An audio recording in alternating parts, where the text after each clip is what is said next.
Subscribe कीजिए हमारे channel study stars को और लेटेस्ट वीडियो के लिए इस बेल आइकन को क्लिक कीजिए।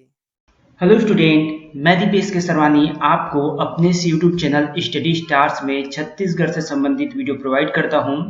देखिए, आज हम लोग देखने वाले हैं कंप्यूटर संबंधी सामान्य ज्ञान। तो आपका अगर एग्जाम देखा जाए तो आने वाला आगामी एग्जाम जैसे कि हॉस्टल वार्डन हो सकता है, तो उसके लिए काफ़ी इंपॉर्टेंट रहने वाला है आपका कंप्यूटर का क्वेश्चन, क्योंकि व्यापम का क्वेश्चन रिपीट होता है, आप सभी को पता है। चलिए देखते हैं हम लोग।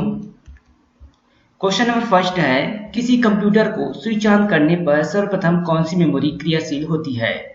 तो सर्वप्रथम कौन सी मेमोरी क्रियाशील होती है? तो बायोस। ऑप्शन नंबर सी यहाँ पर आंसर हो जाएगा। बेसिक इनपुट आउटपुट सिस्टम कहा जाता है बायोस को, और ये सबसे पहले क्रियाशील होता है जब कंप्यूटर को ऑन किया जाता है। चलिए आगे देखते हैं हम लोग। सेकेंड प्रश्न है, निम्न में से किस भंडारण माध्यम में अधिकतम डाटा भंडारण की क्षमता होती है? तो HVD का मैंने आपको बताया था 1 TB या फिर 6 TB यहाँ पर क्षमता होता है। ब्लू-रे का 50 GB और 25 GB होता है। DVD का आपको पता ही है 8.5 GB या 4.7 GB होता है, और CD का 720 MB होता है। तो इस प्रकार ये सीक्वेंस में है।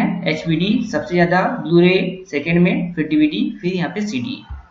आगे देखते हैं हम लोग अगला प्रश्न। माइक्रोसॉफ्ट एक्सेल सॉफ्टवेयर के दो खुले वर्कशीट के मध्य स्विच करने हेतु शॉर्टकट की है। तो ऑप्शन नंबर बी लिया गया था पहले आंसर, लेकिन सेकेंड टाइम पे इसे विलोपित कर दिया गया। तो यहाँ पर क्या है, आंसर यहाँ पर नहीं लेंगे हम। अगला प्रश्न देखते हैं, क्योंकि इसे हटा दिया गया था। क्वेश्चन नंबर 4 है, इनमें से कोई एक कंप्यूटर की प्रमुख क्रिया नहीं है। तो आपको पता ही है कि डाटा इनपुट भी किया जाता है, उसमें डाटा आउटपुट भी किया जाता है, और डाटा प्रोसेसिंग भी होता है, उसमें स्टोरेज भी होता है, एनालाइज नहीं होता। पहले आंसर डाटा इनपुट लिया गया था, लेकिन बाद में जब इसे सुधारा गया तो डाटा विश्लेषण आया। तो ऑप्शन नंबर डी इसका आंसर होगा। डाटा एनालाइज नहीं किया जाता, यहाँ पे आंसर होगा आपका ऑप्शन नंबर डी। आगे बढ़ते हैं। निम्न में से कौन सा गूगल का सॉफ्टवेयर नहीं है? देखिए, गूगल के सॉफ्टवेयर के बारे में आप लोग अवेयर होंगे। जीमेल गूगल का सॉफ्टवेयर है, गूगल अर्थ गूगल का सॉफ्टवेयर है, बाकी यूट्यूब भी गूगल का है, और भी कई सॉफ्टवेयर है जो गूगल का है, लेकिन स्केचअप जो है वो गूगल का सॉफ्टवेयर नहीं है। ऑप्शन नंबर ए यहाँ पर आंसर हो जाएगा कि स्केचअप जो है गूगल का सॉफ्टवेयर नहीं है। अब देखते हैं हम लोग क्वेश्चन नंबर 6। निम्नलिखित में से कौन सी मोबाइल ऑपरेटिंग सिस्टम सॉफ्टवेयर विकसित करने वाली कंपनी नहीं है? तो देखिए, यहाँ पर गूगल तो है, रिम भी है, माइक्रोसॉफ्ट भी है। देखिए, सॉफ्टवेयर की बात हो रहा है, system software, operating system software की। तो हमने पता है गूगल का तो एंड्रॉइड होता है, और रिम जो है वो क्या है आपका, वो भी एक सॉफ्टवेयर कंपनी है, और इसने ब्लैकबेरी सॉफ्टवेयर बनाया था। सिम की बात करें तो सिम तो आप जो जानते ही हैं, तो सिम यहाँ पर आंसर हो जाएगा, क्योंकि ये सॉफ्टवेयर नहीं है, मोबाइल ऑपरेटिंग सॉफ्टवेयर नहीं है। माइक्रोसॉफ्ट का तो आप लोग जानते ही है, मैक OS ऑपरेटिंग सिस्टम। तो यहाँ पे गूगल, रिम और माइक्रोसॉफ्ट का ऑपरेटिंग सिस्टम है मोबाइल ऑपरेटिंग सिस्टम। लेकिन यहाँ पर जो सिम जो है वो क्या होता है, वो होता है सब्सक्राइबर आइडेंटिटी मॉड्यूल। तो सिम का यहाँ पर कोई ऑपरेटिंग सिस्टम नहीं होता। आगे देखते हैं हम लोग। इनमें से कौन नॉन इम्पैक्ट प्रिंटर का उदाहरण नहीं है? उदाहरण नहीं है नॉन इम्पैक्ट प्रिंटर का। तो Daisy wheel printer impact printer है। मैंने आपको बताया था कि इम्पैक्ट प्रिंटर क्या होता है। इम्पैक्ट मतलब प्रहार, प्रहार के द्वारा जो प्रिंट होता है वो इम्पैक्ट प्रिंटर कहलाता है। तो डेजी व्हील प्रिंटर जो है इम्पैक्ट प्रिंटर है। इंकजेट प्रिंटर, लेजर प्रिंटर और थर्मल प्रिंटर जो है वो नॉन इम्पैक्ट प्रिंटर कहलाता है। आगे बढ़ते हैं हम लोग अगले प्रश्न की तरफ। क्वेश्चन नंबर 8 है आपका, IPv6 internet protocol entry system निम्न प्रणाली में लिखी जाती है। तो देखिए, IPv6 इंटरनेट प्रोटोकॉल जो है वो हेक्साडेसिमल प्रणाली में लिखी जाती है। और कंप्यूटर कौन सा लैंग्वेज समझता है? तो बाइनरी लैंग्वेज समझता है। ये भी याद रखिएगा, 0 और 1 को समझता है कंप्यूटर, और IPv इंटरनेट प्रोटोकॉल जो है तो वो हेक्साडेसिमल पर लिखी जाती है। चलिए आगे देखते हैं हम लोग। CPU एवं बाह्य मेमोरी के मध्य एकल आदान प्रदान खाली स्थान कहते हैं। तो CPU और बाह्य मेमोरी के मध्य जो एकल आदान प्रदान सिग्नल ट्रांसमिशन जो होता है वो बस साइकिल के थ्रू होता है। किसके थ्रू होता है? बस साइकिल के थ्रू। ऑप्शन नंबर सी इसका सही आंसर होगा। अब आगे बढ़ते हम लोग। गूगल एक खाली स्थान है, तो गूगल क्या है? सर्च इंजन है। गूगल क्या है? तो कंपनी है। या तो एक कंपनी है आंसर में आना चाहिए, या तो सर्च इंजन आएगा। वेब ब्राउजर तो वो नहीं है, गूगल वेब ब्राउजर नहीं है। गूगल का वेब ब्राउजर बल्कि क्या है? क्रोम है। वेब सर्वर तो गूगल वेब सर्वर भी नहीं है। तो उपरोक्त में से कोई नहीं, तो ये भी नहीं आंसर होगा। ऑप्शन नंबर बी होगा, सर्च इंजन है गूगल। चलिए आगे बढ़ते हैं हम लोग। क्वेश्चन नंबर 11, कर्सर को टेक्स्ट लाइन के शुरू में लाने के लिए कौन सी की दबाना पड़ता है? तो अगर कर्सर को शुरू में लाना है, हम जो टेक्स्ट लिख रहे हैं उसके स्टार्टिंग पे लाना है, तो हम होम को दबा देंगे। जैसे हम होम को दबाएंगे, कर्सर कहीं पर भी रहे वो सीधा कहाँ पे चले जाएगा? आपके शुरू में चले जाएगा। तो ऑप्शन नंबर सी इसका सही आंसर होगा। चलिए आगे बढ़ते हैं हम लोग। अब आ जाते हैं क्वेश्चन नंबर 12 पे। डिजिटल डेटा को टेलीफोन नेटवर्क पर प्रेषित करने के लिए प्रयुक्त प्रौद्योगिकी है। देखिए टेलीफोन नेटवर्क कह दिया गया है और डिजिटल डेटा को हमें भेजना है टेलीफोन नेटवर्क के माध्यम से।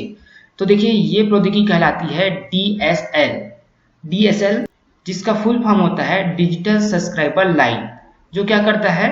ट्रांसमिट करता है डिजिटल डाटा को ओवर द टेलीफोन लाइन, मतलब टेलीफोन लाइन के माध्यम से ट्रांसमिट करता है डिजिटल डाटा को।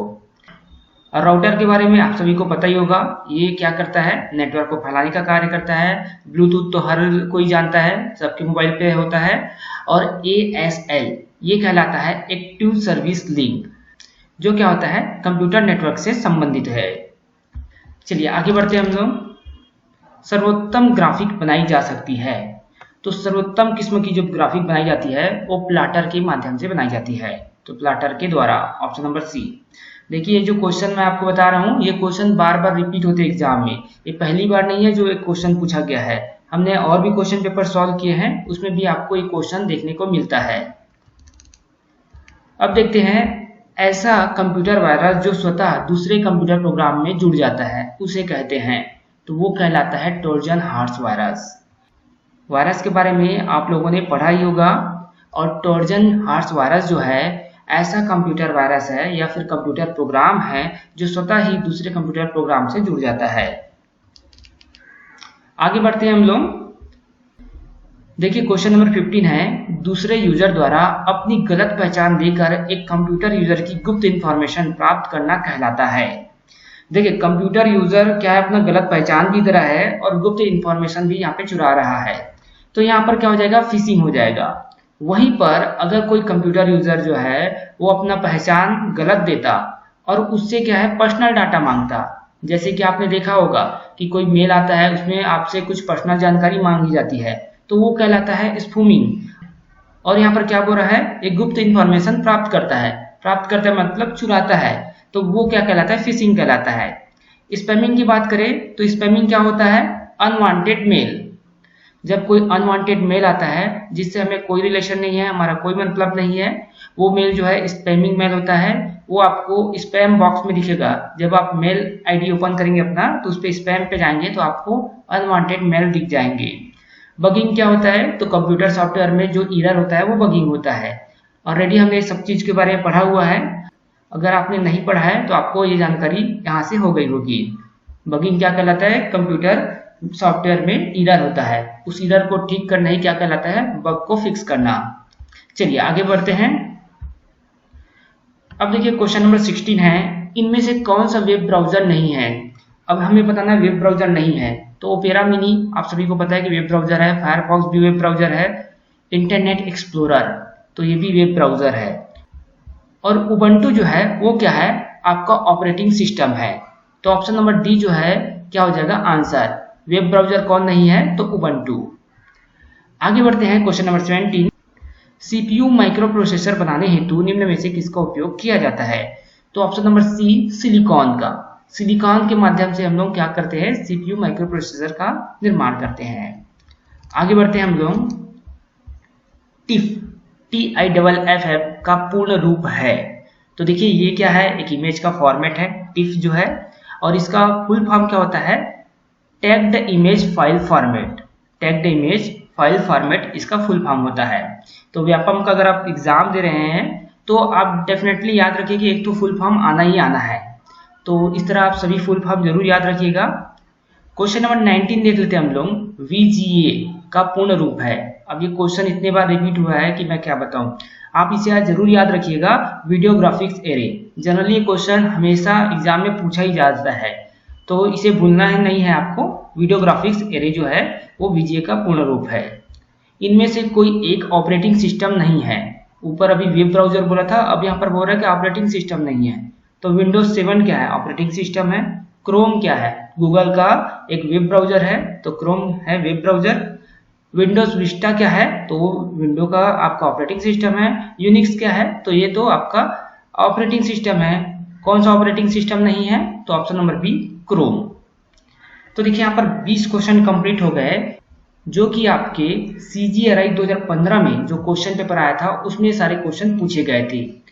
आई होप आपको ये सारे क्वेश्चन समझ में आए होंगे, और आप चाहते हैं कि इसी तरह का वीडियो हम आपको प्रोवाइड करते रहें, तो इस वीडियो को आप लाइक करें, और अगर कोई नया स्टूडेंट हमारे चैनल में पहली बार आया है तो चैनल को सब्सक्राइब करें। साथ ही नीचे डिस्क्रिप्शन बॉक्स में हमारे टेलीग्राम चैनल का लिंक दिया गया है, वहां से आप हमारे टेलीग्राम चैनल पे ज्वाइन करें।